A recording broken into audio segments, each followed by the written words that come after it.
All right, guys, welcome back inside the pod with Luz here. Like we start every podcast, we start with a Bible verse. So today's verse led to John 20:21. Again, he said, "Peace be with you, as the Father has sent me, so I am sending you." John 20:21. And with that being said, I'm with. Tom Herman, former college football coach, former offensive coordinator at many stops, and certainly former head coach at a few stops as well. Now, just kind of enjoying a little break here in Bass Lake. Awesome, awesome. Well, welcome in. Thank you. All right, so we're gonna jump in it, right? Kind of the first time we met. So I was telling them before we started recording, we were at a family friend's house, right? Or a family's member's house, not a friend, Mhm. family member's house. And we're upstairs and we're playing a video game. And you walk in, right? And we're playing NBA 2K, by the way. And he's like, "Hey, can I play?" We're like, "Yeah, yeah, we play." Not good, by the way, at all. No, it's still not good. Right, and Yeah, so we never was good. yeah, so we start giving you some stuff, right? We have a good time throughout the night, and then later on, my stepmom tells me, "Hey, he just got the Rice offensive coordinator job." And while us being from Fresno State, we're like, "Hey, Rice, we know Rice." So then that's when we started following you, became a fan, and obviously you're family. So then from there, I believe, kind of just explain to us when you had Rice, right? Or Yeah. you want to break it down to how your coaching career started? Yeah, I mean, you could go all the way back to my very first coaching job was at Texas Lutheran, a Okay. Division III school that my salary was $5,000 a year. So I had 2 undergraduate degrees and headed out to Seguin, Texas to coach Division III wide receivers. Then got a really good break and was able to be a graduate assistant at the University of Texas, which at the time, you're like a grunt, right? And you're breaking down film, getting Mac Brown's coffee, whatever it takes, That right? was the coach, Mac Brown? Mac Brown was the head coach Oh, at wow. Texas, yeah, Okay. when I was the graduate assistant. So I got my master's. I figured I didn't know if I was going to make a career out of coaching just yet, Yeah. but I figured if somebody's going to pay for me to get my master's degree, I might as well do it. And Give it a so shot. got my master's degree from the University of Texas, and then fell in love with coaching and went to Sam Houston State, an FCS program. Was there for 4 years as the wide receivers coach, special teams coordinator. Um, What year was this, Tom? that was '01 to '04, Okay. 2001 to 2004. And then after that, had a great break too. Because I'd promised my wife if we were going to live this life of, it's a very nomadic life being a coach, right? Yeah. You're taking new jobs, different places, moving your family a lot. I set out a goal that by the time I reached 30, I wanted to be an FCS coordinator or an FBS position coach by the time I reached 30. And uh, I hit 29 in 2004, and we, I think, went to the semifinals of the FCS playoffs. I mean, Okay. had an unbelievable. I think we finished 11-3, something like that. And our head coach, I love him to this day, Ron Randleman. He'd been there at Sam Houston State like 27 years, Oh, wow. and he retired. And that was my first exposure to the business of college football, where we went 11-3. Everybody on that coaching staff went to the semifinals of the national playoffs, and the head coach retired, and we all lost our job. And because they went outside the building to hire a new head coach who had a staff already in mind. And Yeah. so it was the greatest thing that happened to me, because I mean, I was a couple weeks away from uh, taking a high school offensive coordinator job. My daughter was like 11 months old, and I was 29. I was right coming up on that Yeah. deadline I gave me, because I never wanted to be, as much as I love football, I made it my life. I didn't want to be. I wanted to be a good provider for my family Yeah, of too, course. and so as much as I love what I do, and the intrinsic value that it gives me every day, shaping young men's lives, it, there's a lot of coaches out there that aren't making a whole lot of money doing this either, and Yeah. and so. Long story short, I had convinced Michelle, hey, I'm going to take this offensive coordinator job in high school for 1 year. I will then turn 30 the following off season, and if I can't get back into college, then we'll go back to Fresno probably, and chase your dream, whatever your dream is, Yeah. Michelle. And uh, luckily, a guy that was on staff at Sam Houston State had left a few years prior to go to Texas State as the coordinator, and me and him stayed friends, and they had an offensive coordinator job open at Texas State, and um, I'd never coached quarterbacks, never called a play a day in my life, and David Bailiff was the head coach there, and he hired me as offense coordinator, quarterback coach, and then I mean I was 2 weeks away from taking a high school job, Yeah. and uh, then that year with Texas State we go 11-3, go to the semifinals of the FCS playoffs, and our quarterback Barrick Neely, who's still coaching to this day at Texas State, he's finally back at Texas State. Oh wow. Was a phenomenal quarterback, a phenomenal person, Yeah. God-fearing man, that great family man. Anyways, Yeah. Yeah. Yeah. For sure. I No. No. get No. sentimental talking about former players, but so then Coach Bailiff, after I was at Texas State for 2 years, Coach Bailiff had the opportunity to go to Rice, and he took most of us with him, and so I was the offense coordinator at Rice for 2 years, and our second year there, we won 10 games. I don't know that they've done that at Rice since then, but So this is what, like, '06? this was '07. No, '08. I'm sorry, Louis, Okay. because '07 was my first year. We were awful at Rice, and then my second year, '08. '08, Okay. we did really, really well offensively and as a team. And you were the OC at I that was the time? OC Okay. at the time, and then got the Iowa State job In '09. in '09. Was there for 3 years. When Urban Meyer got back into college football, I got the offensive coordinator job with him at Ohio State. In 2012. 2012 was there, 2012, 2013, 2014, won the national championship in 2014, got the University of Houston head coaching job, In did that 15. for two in 15. Yeah.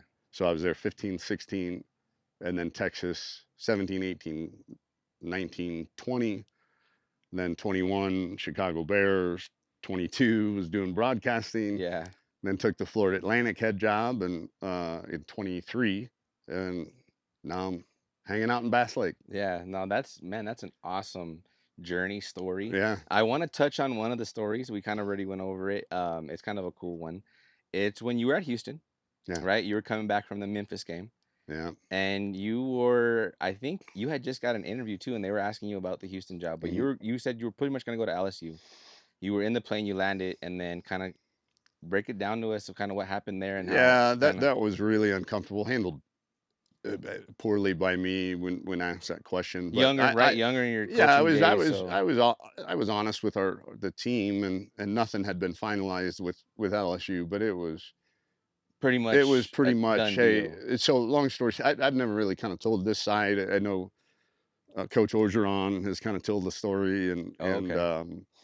uh, some other people, Joe Oliva and whatnot. But um, So we're getting exclusive on Inside the Pawadoo right now. well, a little bit, yeah. Okay. So that game, the Memphis Houston Memphis game, was on the Friday after Thanksgiving. Okay. Um, I hadn't met yet with LSU. A lot of the stuff was done, through agents and Yeah. all that stuff. And so they were coming in to Houston. They were going to fly in Saturday, kind of, if you don't screw it up, we're going to sign by the end of the meeting, kind of Yeah. thing. And so um, we get back. I'm thinking, okay, we lost a heartbreaker in Memphis. The players had lost focus because of the news leaking out and whatnot. But then we land, and lo and behold, my phone goes off, and um, the University of Texas wanted to meet with me that night because I think they knew that I was scheduled to meet with LSU the following morning, and so dropped the team off back at the Houston, field house.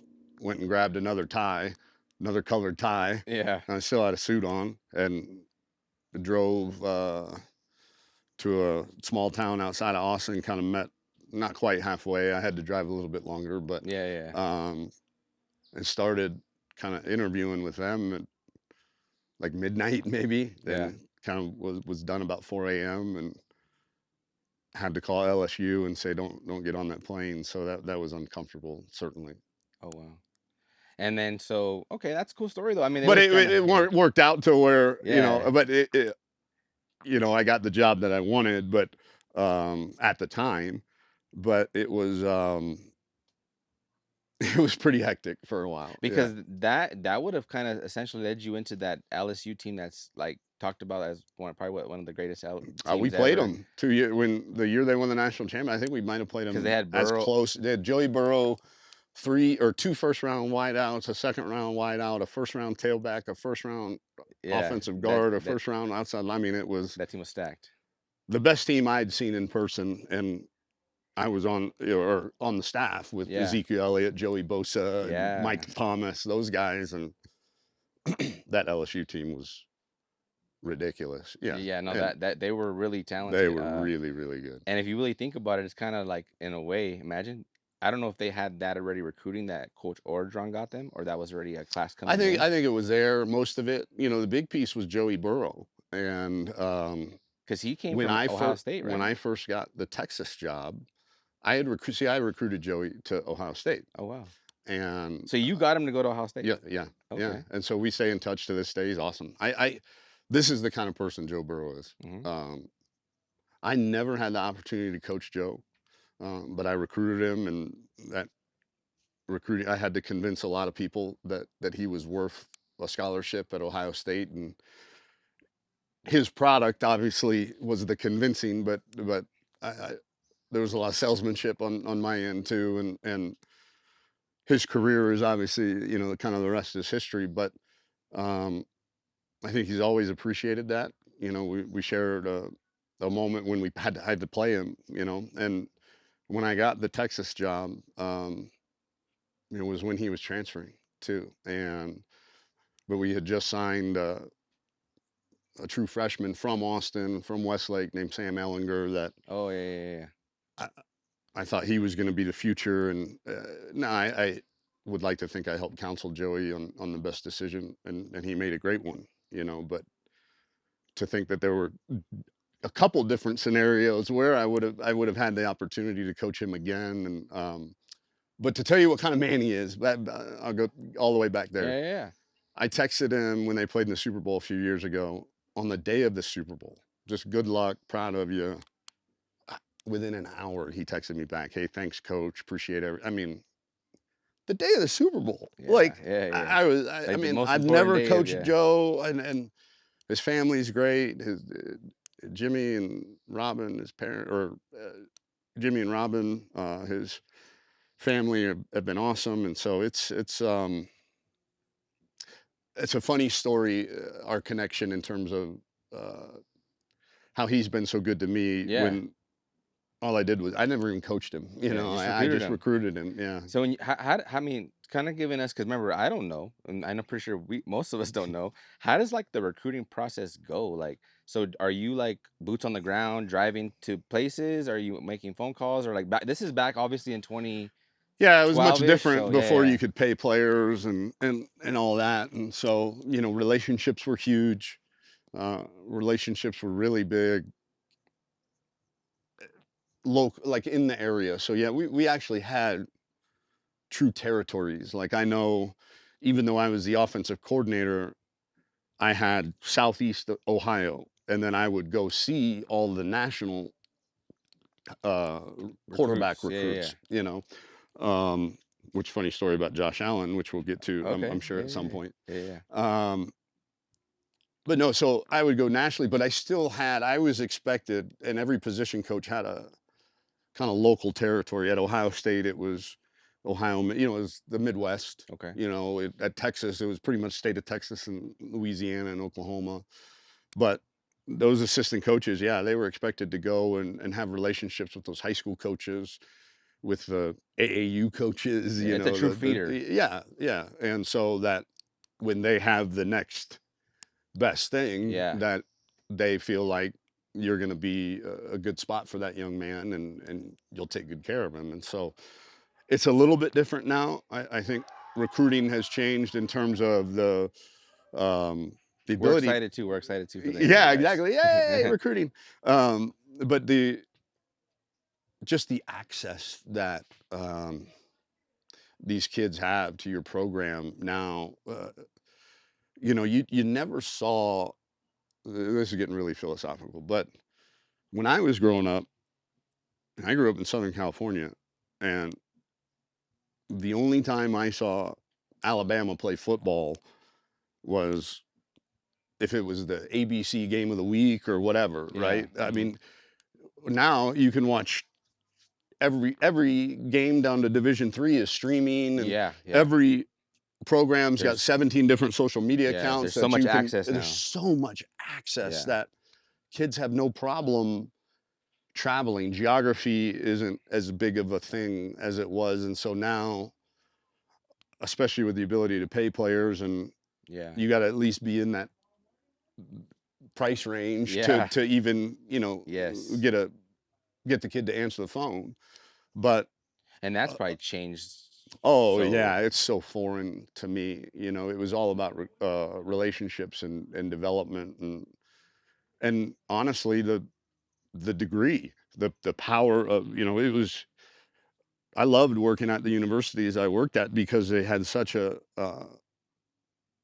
good degree to sell a yeah. young man. Because at the end of the day, you know, they weren't getting rich on college football, but what they were doing was setting themselves up for the opportunity to get rich Yeah. with that degree, and obviously those that are good There's enough. another story I want to bring up too, because Uh-oh. now you brought up Josh. I have a story from Houston that I want to make sure it's about a rapper, a famous rapper. Okay. Yeah. Yeah. You know what I'm talking about? About my grill, maybe There's that one too, but then did you get a phone call with Drake? yeah. Oh yeah. I, See, I so gave Drake that's a jersey, and yeah, that's yeah, a story we could talk yeah. about. But I'll let you finish. Sorry, but go ahead. It just popped into my mind as you're No, talking, I and I don't. was like, I was just talking about being able to sell the degree, and yeah, sell the yeah. Hmm. relationship and sell the development, And now and it's just and all now about like what it's we can guarantee you, what we can, well, yeah. there's still a There has to be some type of relationship there's still still. got to be a differentiator, right? Yeah, Because if I have 10 schools, whatever it is, offering me a full scholarship or offering me $100,000, it's still I've still got multiple schools offering me the same thing. So yeah. now which Where do one, I want to go? which Yeah, one's still the best fit for me? got You it. know? Yeah, well, okay, well, let's jump into now. You said so since you came up first, and I'll go second. You said Josh Allen. So Yeah. we're in recruitment. We're talking about quarterback. So what's that? What's that Well, story? Tell us that. I'm proud to say that I married a woman from Firebaugh. Yeah, yeah. And so, Shout out Farwell. yes, yeah, shout out Eagles, go Eagles. Yeah, go Eagles. So it, Josh is obviously famously from Firebaugh, and, Yeah. and the Central Valley, and his parents owned a restaurant, local restaurant in Firebaugh. And when I met my wife, Firebaugh had one stoplight, uh, no fast food, and the only grocery store was the Firebaugh supermarket.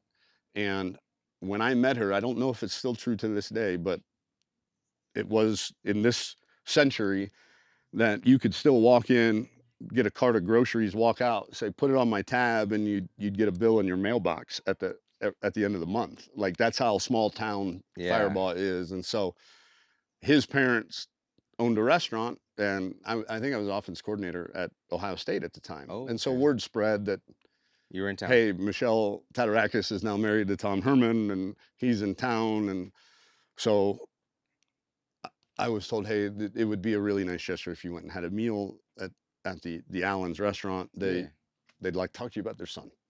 I'm like, hey, anything for Firebaugh High School and a free meal, right? Yeah, So for sure, right? I went there and had a nice visit with his folks. They told me all about Josh, and handed me his DVD of his Highlights. highlights and game film and all that stuff. And I, like every other Division I coach, said, we're gonna go a Yeah. different direction. And so, Josh walks on out of junior college.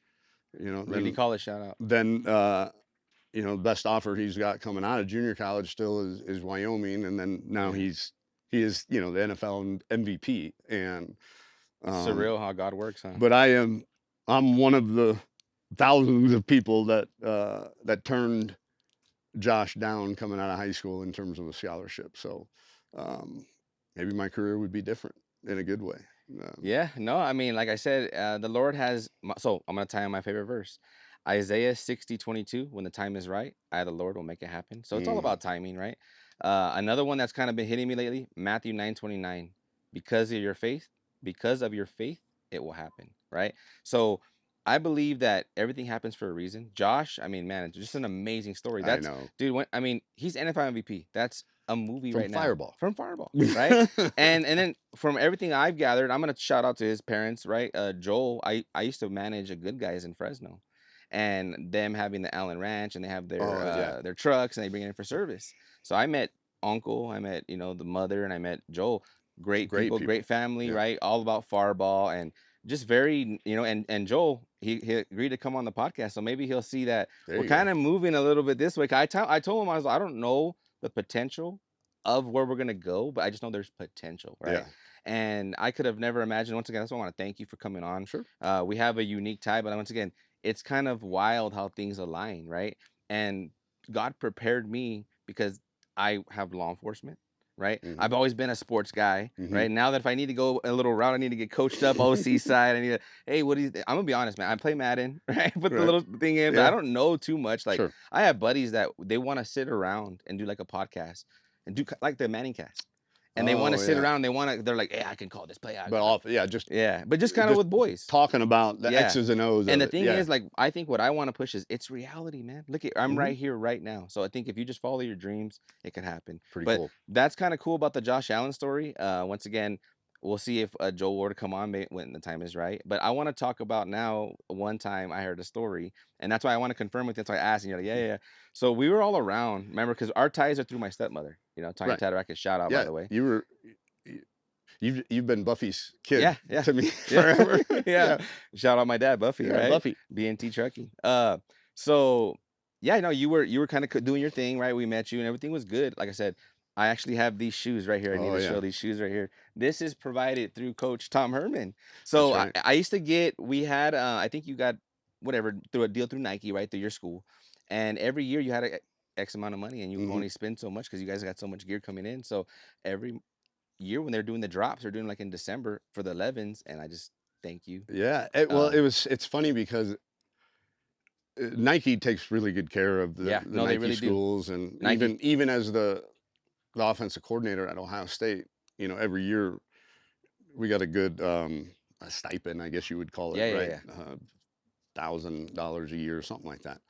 But you could only spend it on this site called Nike Elite. I don't even know if they still do it this way anymore. Yeah.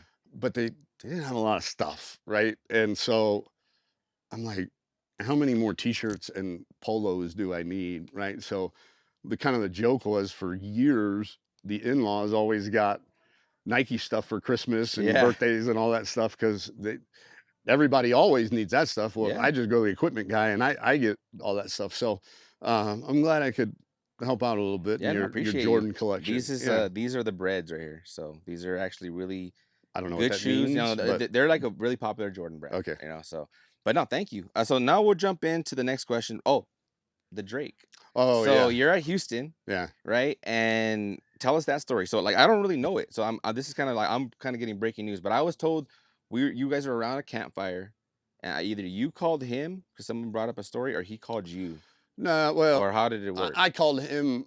Somebody didn't believe me that I had his phone number, That's what it was. and so I called him. Um, but I had gotten it because we did a really good job. I was really proud of how immersed into the city. We took that program and With Houston. University Yeah. of Houston. Yeah, I mean we had J.J. Watt on our sidelines. James Harden was on our sidelines. Roger Clemens hanging out on. I mean, it was the Yeah. thing to do in Houston, and so um, my Shout out second, Houston. H Town baby, my second year at Houston, we opened up with number 3 in the country, Oklahoma, with Baker Mayfield, Samaje Perine, Oh wow. Hollywood Brown, C.D. Lamb. I mean, you name it. I mean, they were loaded. And well, it turns out Drake was playing in Houston that same night. And so I can't remember how it worked out. We win the game, right? You upset. We upset number 3 Oklahoma, which later in the year, Louisville, the year Lamar won the Heisman Trophy, they were number 3 in the country. We beat them later in the year at Houston Wow, too. that's crazy. But anyway, so long story short, we kind of all had the idea, hey, let's go see if Drake will take a jersey from me, and he did. We gave him a baseball jersey one time he was in town, and then the coolest one, we gave him a football jersey that he wore on stage like for like 3 songs that night, and it was pretty cool. Wow, So that there's is like cool. really cool pictures of him wearing Houston gear. I mean, it was he was awesome guy, awesome Yeah, guy. yeah, yeah. That's cool. That's a cool story. I know one of the players from Houston that was big on there, and he's still in the NFL. Ed Oliver. Yeah, Speaking of Josh Allen, shout out Bills. Ed Oliver yeah, was on yeah, it. Yeah. yep. So that I just remember that because I remember when you guys were really good. You guys were beating everybody. You guys ended up winning a big bowl game, right? We won. Yeah, we beat Georgia. Or Georgia. no, Georgia was when I had Texas. We beat Okay. Florida State Florida State. when they had And the Sugar Bowl, right? Dalvin Cook. No, that was the Peach Bowl. Peach Bowl. Peach Bowl. The Sugar Bowl was Texas versus Oh, Georgia. okay. Yeah. But yeah, they had Dalvin Cook, Derwin James, Jalen Ramsey. If you want to build a cornerback, like build them like Jalen Ramsey. I've never. I mean, he's playing corner and he's 6'1". He can scratch his shin standing up. His arms are. He could scratch your nose from here. And Shout out Jalen and he's Ramsey. mean, physical. I mean, wow. He was a heck of a player. We didn't Yeah, have any yeah. business from a talent standpoint being on the same field with that Florida State team, but It's hard. yeah, we outplayed him that night, and then but yeah, the Drake thing was really fun, and we embraced a lot of those. Drake calls Houston his second hometown. The ones that it is their first hometown. The Paul Walls and the Slim Thugs and the Bun B's and And all you those. had all contacts with Yeah, those we people. we yeah we Because you were gonna bring up a Well, story that I Paul didn't Wall even know about. made a grill for That's what I me. was saying. I'm Bring a up the yeah, what's that? What's that yeah. about? So it just kind of he reached out to you because you were at Houston, or I made a bet with a player, or a player made a bet with me because he was wearing a grill. okay, I was new to getting to Houston. okay, I said I was just trying to get to know the kid. I said, hey, you're wearing a grill, man. I didn't know those things were still a thing. He said, oh yeah, coach, in Houston for sure. And he goes, you should get a grill. And I'm like, okay. And I started laughing, but I'm like, hey, this will be a good bonding moment. I said, I tell you what, DeMarcus, if we win the conference championship, I'll get a grill. So this was like in February. Fast forward to December, we're getting ready to play for Temple for the conference championship. I had forgotten all about me saying that. yeah, And Wednesday after practice, I'll never forget, DeMarcus comes up to me and goes, hey, you know what this week is? I'm like, yeah, it's championship week, dude. Like, we win this thing, we're going to New Year's Six game and the whole nine, bro. yeah. He goes, nah, it's grill week. I'm like, oh, you remembered that? So we win the game, win the championship, and I formed a grill committee to design it. And I said, if I'm going to get a grill in Houston, let me reach out to Paul Wall. And so he brought his jeweler, TV Johnny Dang, over to fit me up and Oh, mold wow. me. And Where's the girl at, Tom? oh, it's in my ring case at home. It's next to all my like bull rings and all That's that. cool, man. Yeah. That's super cool. All right, let's go. Let me see. So I'm gonna touch on some questions that I had Okay. from the end. So let's see here. Let's see. Let's kind of go. So let's see. What's one game you think about today, win or lose, and why? Oh man, I think about a lot of them. Give us just one. I mean, it have to be the one, but kind of give us like a breakdown of and kind of why. Why is it sit on? Yeah, I want to stay positive. I think as a coach, No, for sure. Let's stay positive. no, because as a coach, you ask me that question, I immediately go to some of the losses, Okay. right? Yeah. But I want to focus on the wins. So I think that game against Oklahoma when we were at Houston, Okay. we get the ball first, I think, and it's a testament of the power of belief and physicality, really, in football.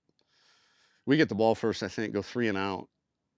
Baker Mayfield takes their offense right down the field and score a touchdown, right? 7-0 Oklahoma. I think this is the right sequence. Because your quarterback at that time in Houston Greg is Ward Jr. Yeah. Yeah, I was like, Awesome. he was quick, he was Awesome fast. kid. Yeah. Awesome kid. Young man now. Yeah. So then we get the ball again, 3 and out. They get the ball again, go right down the field, but we stop them in the red zone. They kick a field goal. It's like 10-0. I think we get the ball again, 3 and out. And I'm like, guys, this is going to get ugly. And they start driving, and they throw Mayfield threw a little swing pass to Samaj P. Ryan out in the flat, and our safety came downhill like he was shot out of a cannon and totally legal, just absolutely annihilated Samaj P. Ryan. And Samaj P. Ryan didn't come back in the rest of the game. Oh wow. I mean, you could hear that collision on our sideline, and I think just that moment told our kids, like, hey, we're gonna be fine. We can hit these dudes. You know, we can play with these we guys. belong here. Exactly. Yeah. Exactly. Man, that's cool. And then and so they were up at the time 10-0. I think and that was right. What, in the second quarter? First quarter, like their first 2 drives. I remember that because I remember you guys were like upsetting everyone that year. Yeah. And you guys got into all the way to the top 10, right? With top 5, I think. Yeah, because you guys went to like the Bowl 6 game, and you guys ended up. That was the year before. Oh yeah, okay. Yeah. Because you ended up only losing 3 times. We lost once or my first year. 4 times. Yeah, once my first year, and then we did a lot of upsetting my second year, but we also got upset. Yeah. Because I think one of the games was Memphis, right? The very last game. Yeah. And okay, yeah, that's I remember. That's kind of crazy. It's just it's coming back to me. Yeah, exactly. Like, hey. Yeah. Okay, let's see. So let's see. Okay. I'm gonna say this one right here because sometimes I was a clip. Remember I told you I want to make a clip and I want to post that. Hey, Tom Herman. Oh yeah. On. And the clips that we found, there's one of them where you're getting into a Mike Gundy, right? And it's 38-35. You're at Texas and you're like saying whatever you're saying. Kind of, if you can remember that moment. Oh, I remember it vividly. What had you so passionate? And I think Coach Gundy's awesome. I think he has one of the best speeches ever, by the way. Oh yeah, and we have a great relationship to this day. And so shout out Coach Gundy. That was the year at Texas we won 10 games. We had a really good team that year and beat Georgia in the Sugar Bowl. But that week we were coming off a bye week, and our 2 starting corners were late for the Sunday workout. Oh, okay. And so I suspended them for the first quarter. And I think Oklahoma State had 252 yards in the first quarter. And I remember being on the headset saying, guys, I think we're going to give up 1,000 yards. Like, do the math, guys. We just gave up 252 in 1 quarter. Like, we're going to give up 1,000 yards tonight if we don't figure something out. We're going to break records. So we were behind, did a great job coming back, cut it to 3. And a lot of people don't know this. Every year, the officials have like 2 or 3 like points of emphasis. And that year, it was coaches being on the field for any reason. Like, you step across the white, you were going to get a flag, unsportsmanlike, the whole 9. And so all they're doing is take a knee, right? We couldn't convert on 4th down, give them the ball back in a 2-minute, and the game's over. They beat us. And we've got a knucklehead that goes haywire and blasts the quarterback while he's taking a knee. Well, kind of, I don't want to say pandemonium, but kind of a brouhaha ensues, and it was near their sideline. So Coach Gundy walks out on the field. Now, he'll tell you he was trying to separate everybody, but I thought this is going to be a really bad look for my players if their head coach is in there, mixing it up, if you will, and I don't. I don't do something to defend if the refs aren't going to throw a flag, and so. I remember this vividly. I said, I'm going to count to 5 in my head. And if the refs don't throw a flag on him, I got to go do something. And they didn't. And so I went out there.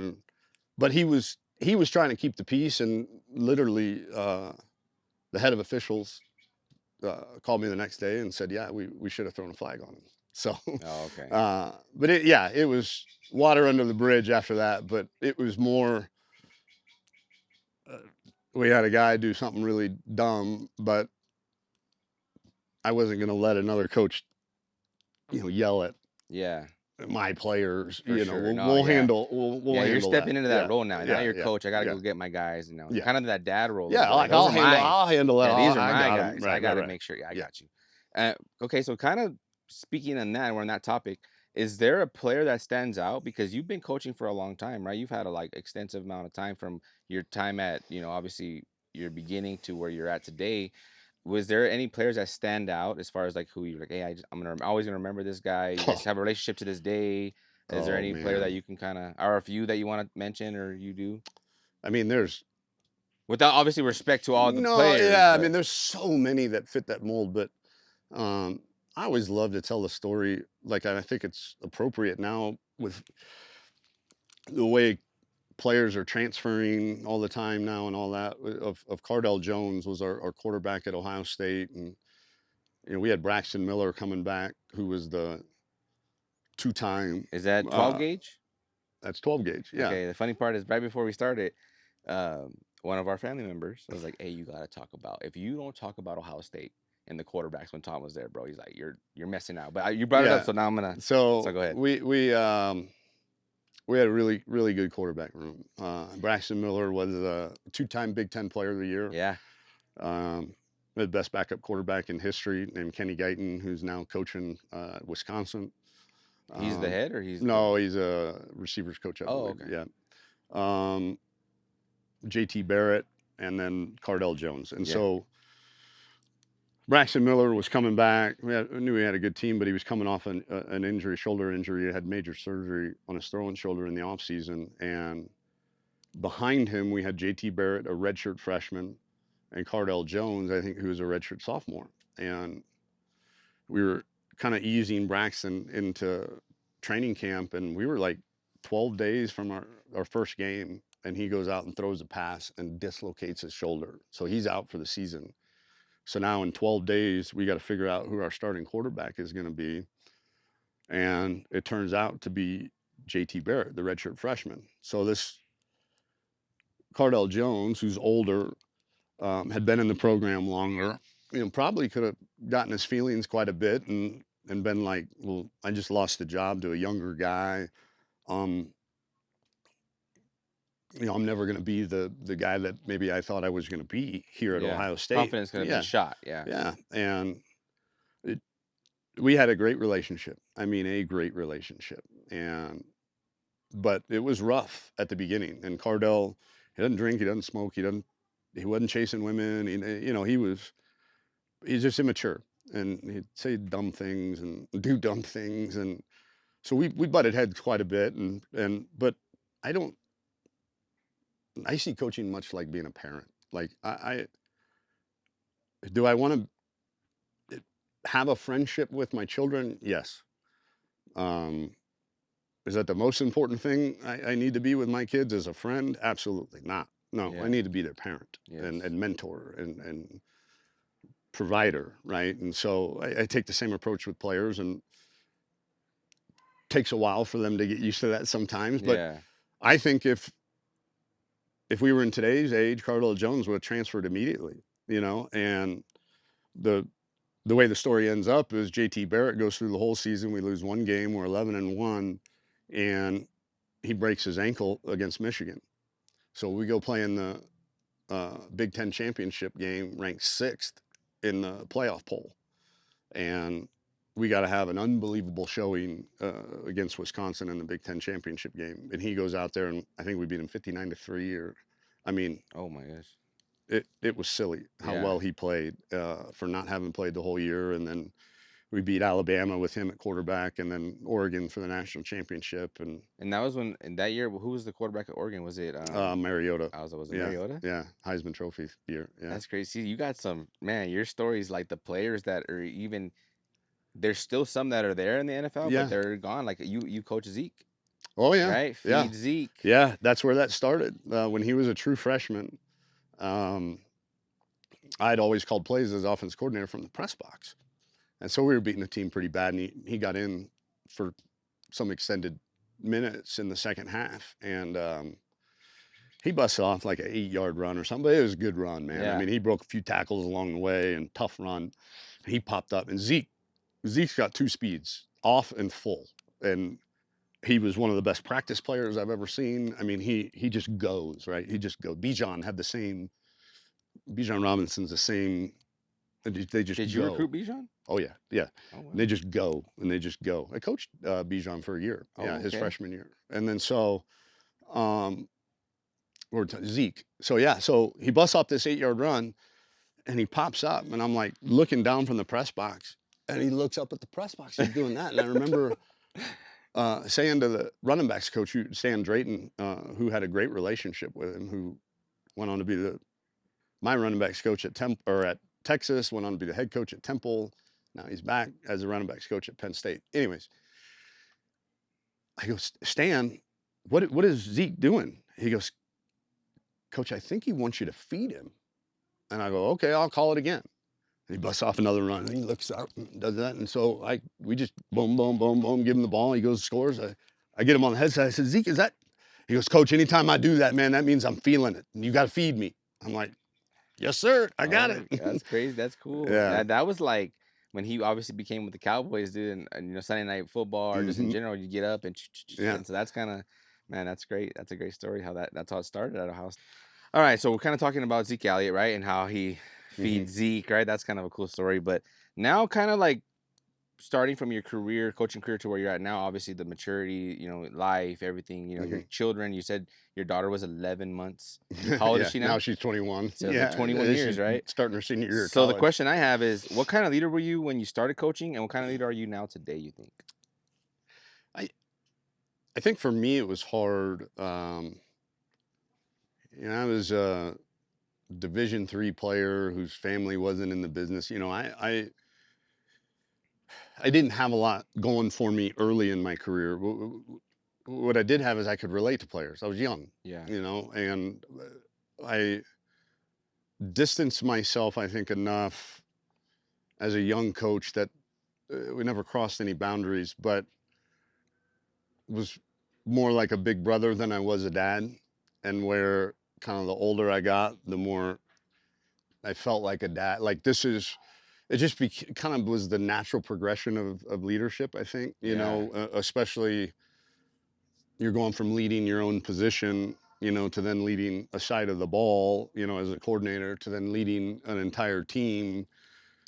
You know, hey, this relationship, that's the biggest thing I missed about being a head coach. It was so different than anything an assistant or coordinator will do. And it's just weird to me that it's like, oh, hey, because you call good football plays, now you're going to be a good head coach. Like, head coaching has nothing to do with plays. Yeah. Nothing at all. You know, you're motivating people, you're doing all that, but You're taking on everything. You're running an organization. Yeah. You know, 100, you know, So you're taking all the bad and the good, really, right? But I missed that intimate relationship because as a head coach now, I got 105 players and 70 some odd staff members, right? And so, but as a position coach, as that big brother, I had those 5 quarterbacks, you know, and that we were like this, you know, and so I could have done a better job when I became a head coach, probably, of trying to maintain that a little bit better, because I think as hard as that is, coaches need to do that with head coaches, with the important players. You better have a connection and a trust there. So that might be the biggest thing in terms of just the growth. It kind of evolved from kind of big brother to more of a father figure. Yeah. So as you can kind of like relate to coaching, right? Do you think, because starting a program is not what people think, right? Starting a program, bro, from scratch that you have to build. Do you really think 2, 3, 4? I mean, how long do you believe, being in the industry for so long, obviously, and it's changed from 01 to now, but I mean, do you think that programs cut it too short sometimes? Do you think that they're not? I think you need it because you need to, like, when you recruit, right? Obviously, you can recruit. You've shown it. You got Burrow.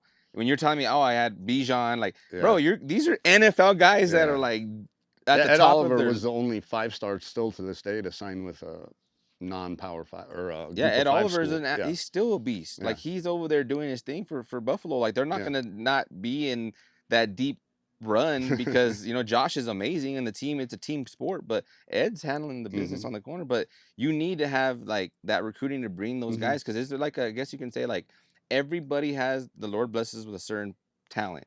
Maybe yours is recruiting, right? So do you feel like when you do that and you miss out on a prospect, does that affect the program as far as the development? And do you think that it's just too fast as far as like the changes? Because remember, like, you're like 11-3, right? Yeah. We're all doing great, but now you bring in a whole, and now you reset. And I don't think people understand that you're resetting an 11-3 program. Yeah, a lot. And vice versa, you're resetting a 3-11 Right. program. Yeah. So now I may get you a Bijan or a Joey Burrow, but it may not take me. It may take me 1 or 2 years to them to get accustomed to wherever you're at. If you're in Houston, if you're in Texas, if you're in Florida, I mean, I'm trying to say, it's just. Do you feel? I think that Do you guys understand how my questions heading? prior to being able to pay the players Yeah, yeah, yeah. like we Of can course, and now now. it's different. Yeah, Yeah, I think you needed a good 4 to 5 years to kind of because at Houston, you evaluate. came in and just boom, like you were. That's rare That's what though. I'm saying. It's I true, mean, super. Yeah, I mean, credit to Tony Levine, who was the head coach prior to me. I mean, they had some really good yeah, players there hmm too, and they were. I mean, that was an 8-4 team yeah. that the year before, and athletic director Mac Rhodes, who's now at Baylor, kind of went out on a limb by firing, a coach that was 8-4. But then the next year we went 13-1 and, finished 8th and 7th, 6th in the country, so whatever it Yeah, was. yeah, yeah. Top But 10.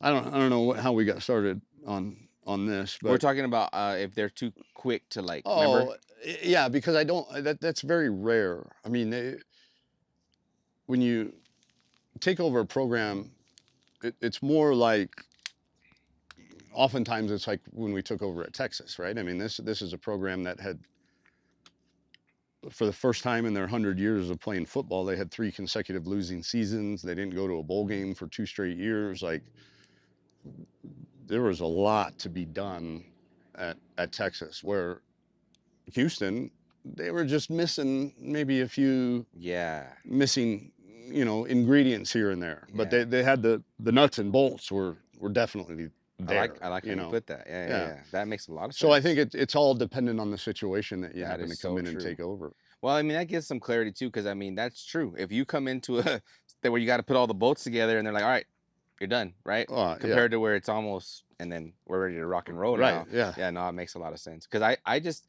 what I think is like, now that I was in leadership, right? This is completely separate than No, I football, hear. but Yeah. it's leadership, It's right? still. So Yeah. they put me in a store. I come into the store. The store didn't do good the year before. Mhm. They're doing good now. The guy that came in, dude, he just absolutely caught Houston. He was just boom, Yep. right? And so I come in, and I'm taking on a Texas job at the time because now hey, Now you they're got to big be time. here. Yeah. You got to be here. Yeah. So I'm like, well, one, I don't even know what I'm doing. So let me adjust, take my, so the long story short, I finally get there. I was number 1 in the district when I left. There you go. So I put my 2-week notice in, right? But I found my purpose, right? My vision of your goal. You could see it in you. The passion is the children. The passion is Big time. coaching, and Yeah. then the young Yeah. men. So it's not necessary, and that's what I am with this podcast. That's what it is. Mhm. That fire that I could see in you, it's not going to go away, and it's going to be there. That's me with this thing. Yep. And so if I'm bringing on a Tom Herman, if I'm bringing on our local coffee shop owner, our local mayor, our Oh, the get them small, on. and I'm Yeah, gonna bring them they all need to on be on. exactly because at the end of the day, You it need to get started off. Jason on. He is. He's been on? We're gonna do it on. No, we're gonna do it for the carnival. Oh, there you go. Yeah, see, See? I got my boy. I'm trying to Yeah. line him up. Yeah. Jason don't know. He's from Boston, dude. No, that's right. But he'll come on. It'll be good. And he was a sports guy. So Yep. me. Do we come? Yep. Okay. One thing I want to say, I want to bring in real quick. I'll tie it in. Like every year when we do camp. This is the first year we've done it here, right? But we do it over there. Our families always camp, remember? Oh, yeah, yeah, yeah. And yeah, we did a cornhole tournament. Oh, yeah. We're going to have a cornhole tournament here, too. You don't want that, Tom. I do. Come on, so come be a part. He hooked it up, right? Coached it up, put the brackets together. Of course, your boy comes in and just. Yeah, you're. And I'm telling like Jason, like, bro, remember I was like, you're a head coach. You remember? Yeah, I was like, what are you doing?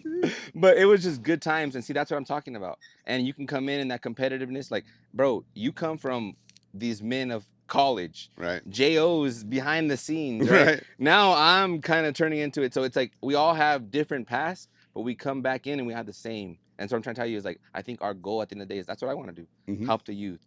Help who I can, right? Bring people on, let them know, like, hey, this is possible. I'm a Mendota boy, as long as you, like you said, you have a dream, you have in your mind, you could put.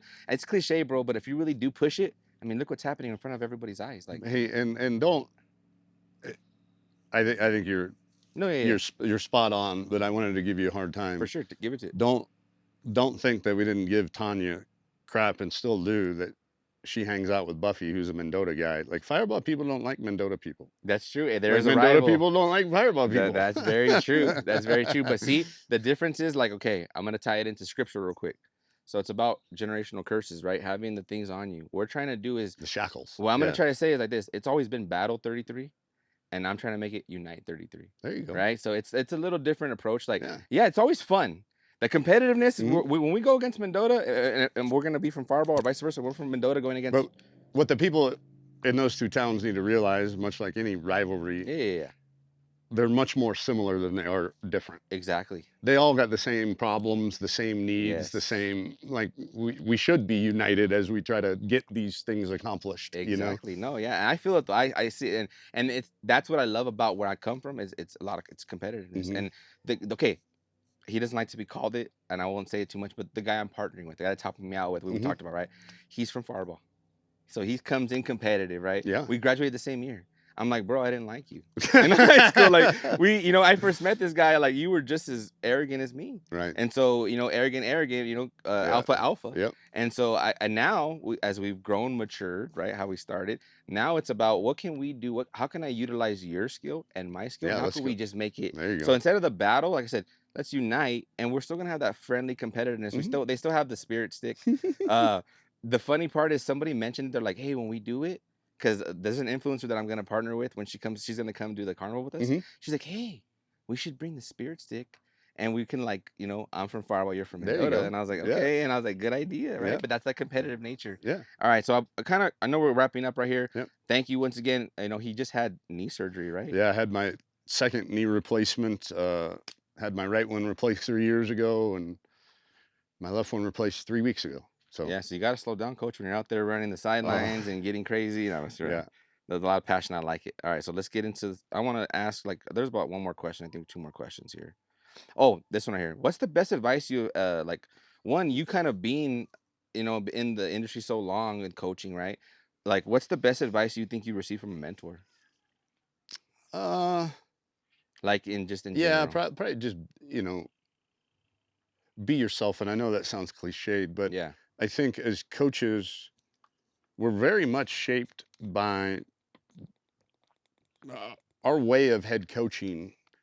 If we ever get to sit in that chair of being the head coach, is shaped by the head coaches we either played for or then worked for, right? Yes, And sir. so, uh, so much of what we do in the programs that I've led is I learned from Urban Meyer and David Bailiff and Paul Rhodes and Ron Randleman and all of these great head coaches that I had an opportunity to work for.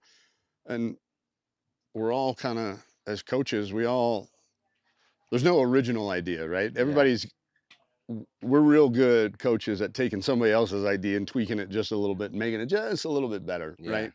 And so I think I took that to heart. Like, I'm going to take Coach Myers, the way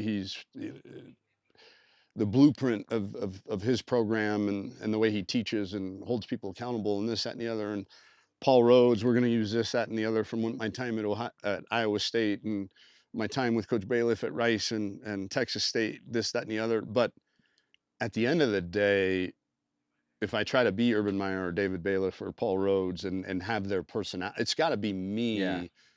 You got The to get. implementation of it has to be me and my personality. Yeah, you got to pick the pieces you like, and Right. eventually And make you Tom. can't, because the one thing I know about 18 to 22-year-olds, I, I don't know if we can curse on here, but you can bleep it out. Yeah. They can smell bullshit a mile away. Yeah. And when you're not genuine, when you're trying to be somebody else, when you're putting on a show maybe or just they can smell that, Yeah. and then you lose trust. And so I think, yeah, come back, that just be yourself, and Yeah.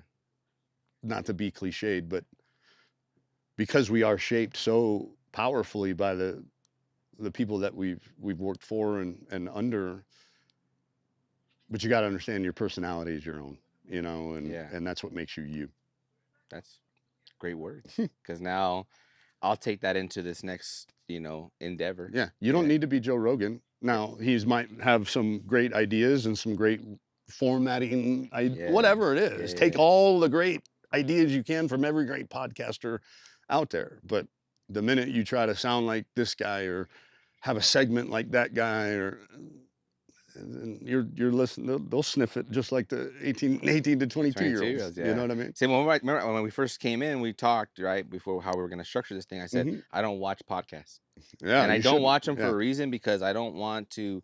I will say this: I did watch the podcast you did, the last one you did. Remember, I was telling you I kind of stole a little yeah. bit of ideas. From FAU. And I'm Yeah, gonna steal one thing from that, and that's the last thing I'll do. And after that, we'll kind of end it because this is good. Maybe this is something where we go to you next time, yeah. I'd and love when it. we get bigger, I got more you got stories, yeah, man. and I, and, I got and it more could be part stories. one, right? Yeah. But the one thing I want to ask, and it's nothing crazy, it's just kind of give us like a little inside, right? You and once again, you've done enough, but when you picked FAU and there was other options. He asked you this, right? He's like, I know there was other options. Can you kind of just detail us as far as do you remember those options or is there Yeah. I don't. I mean, Colorado was open at the time. before Dion? But yeah, we had talked to them. Arizona State was open. Well, that was Herm Edwards was there.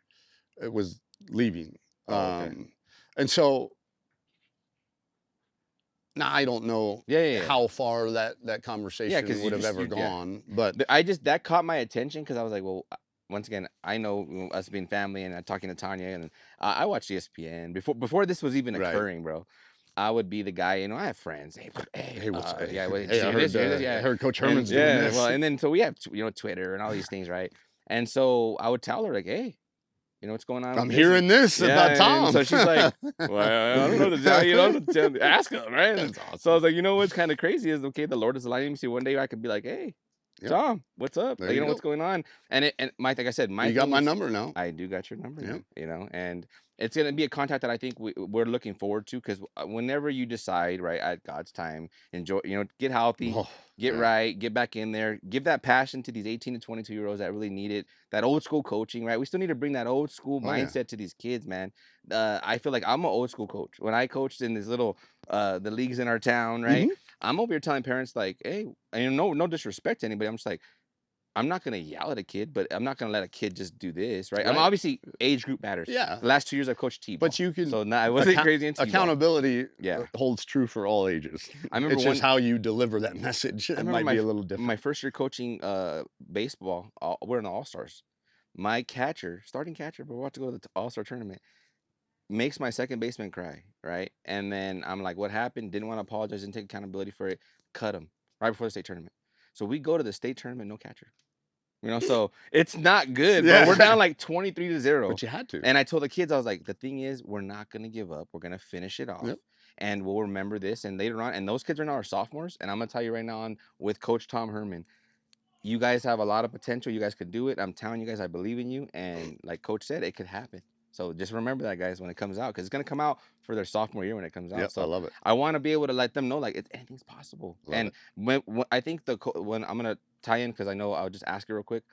Down the road, we'll link up, right? Mhm. And maybe I could bring you out to Farball, Mendota, Love it. Tranquility. We Yeah. can meet with the high school teams, and we'll coordinate that. Hopefully by then. I would love to. Yeah. Yeah. When you I got did time, that. you're I've busy. done Yeah. that with previous staffs at Fireball High School. Awesome. When back in the day, that's where we used to go. We used to go to Fireball and camp out. But now that Yeah. the family's kind of spread out a little bit, we spend less time when we come back in Fireball. But Yeah. yeah, if we could organize something for the I'll Valley make sure. Yeah. coaches, What we'd I'll love do that. is I'll Would I'll love try it. to see if I inside the pod with Luke and talk to some Mhm. of the coaches. We'll make it to where they're all in a room, and then you can come maybe guest speak and just kind of give some ideas. Go maybe down the road we'll partner with you, do some camps. I mean, coaches, like you said, you're enjoying time right now, Mhm. and there's a lot up here, and we got to be able to try to give that to the Valley. I know some people on Instagram and all this. Now I'm new to all this too, right? Mhm. They're talking about the Valley is the central of quarterbacks right now. You got Jordan Love, Packers. Mhm. You got Josh Allen, Bills, Yeah. right? There was We another had one. Carr. Well, Yeah. Derek and David, right? Mhm. And then there was one more that's playing right now, and I apologize if I don't remember who it is, but there's another quarterback. And they're like, these are the quarterbacks of the Mhm. Valley.